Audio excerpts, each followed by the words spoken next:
Hey guys, I'm Josh from thenerdcave.com. Today I'm coming at you with another awesome action figure review. Today I'll be reviewing San Diego Comic-Con exclusive DC Universe Classics Swamp Thing. And as you can see, the box is amazing, guys. It feels like paper mache.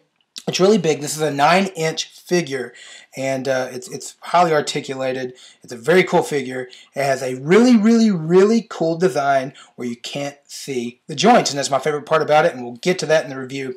First of all, I wanted to go over the box. That is very detailed, as you can see. This is what holds Swamp Thing and his base in.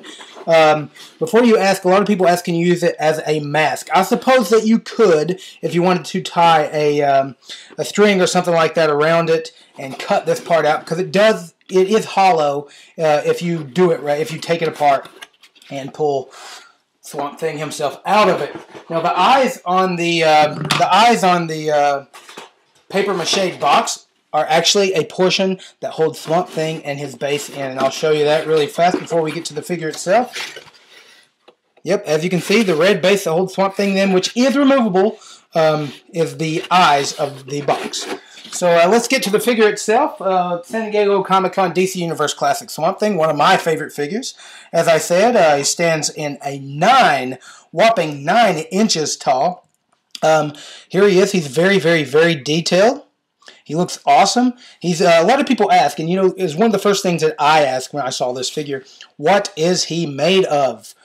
He looks so realistic, and you know, as you can tell, he's obviously not hard plastic. If he was, you know, how would these joints move, right? That was my first thoughts. Well, he is made of a very soft rubber, and the rubber, all the pieces. If I can pull it up here and maybe push on it, you can see it almost feels like a skin. It's kind of a weird feeling, to be quite honest with you.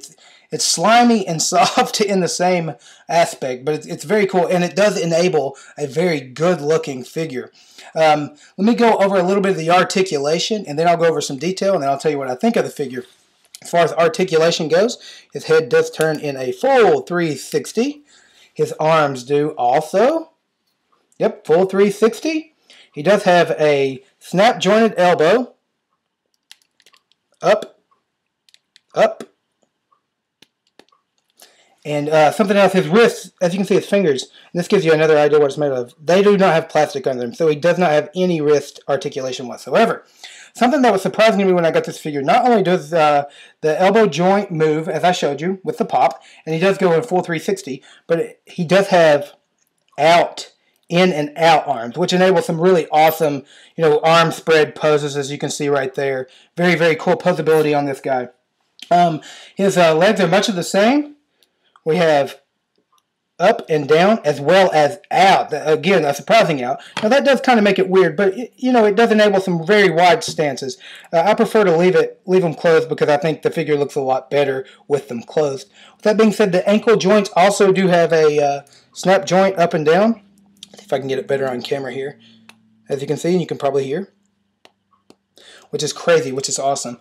Another thing, this is the most point of articulation I was the most surprised about whenever I got this figure out of the package, because I wondered, does he have an ab crunch joint? And he does. Under all this skin and all this plastic, he does have a snap ab crunch joint, and it's on a pop. You get 2 or 3 pops on the ab crunch, which is, you know, decent. One thing, the most intuitive thing that I like about this figure, as you can tell, you do not see the joints. You don't see a pin joint. You do not see any ball joints. You don't see anything like that. Even the ab crunch, you don't see it, right? It's like a skin.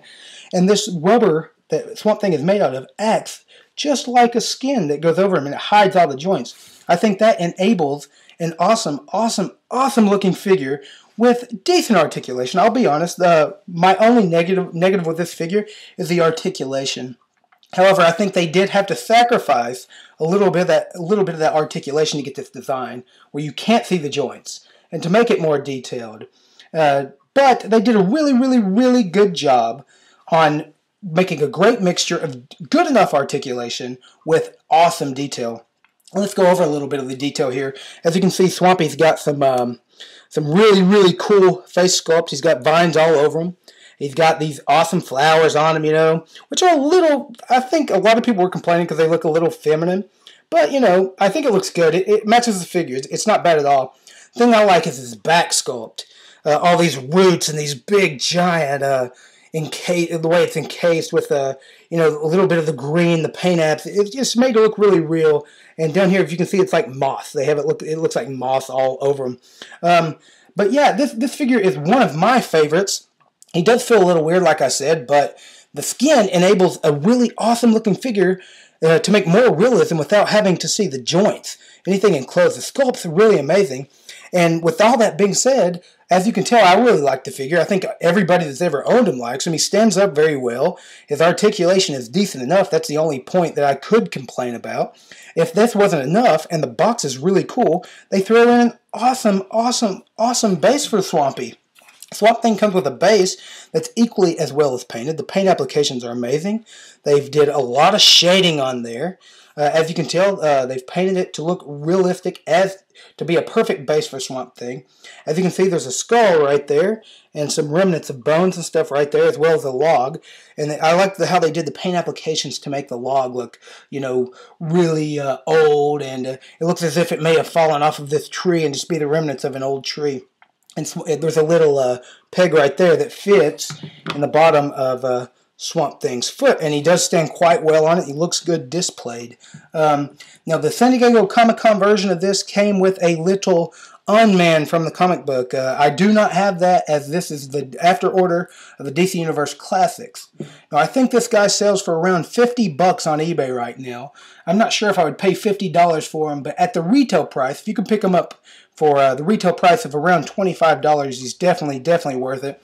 I would give him a must-own for any Swamp Thing fan that read the comic books. He's just a very cool figure. But anyway, guys, I'm Josh from thenerdcave.com. I hope you guys enjoyed this view. Check us out. We do comic books. We do video games. We do show reviews, book reviews. We do toys. Obviously, we're your #1 source in nerdy news. So I hope you guys are doing well, and I'll catch you later. See ya.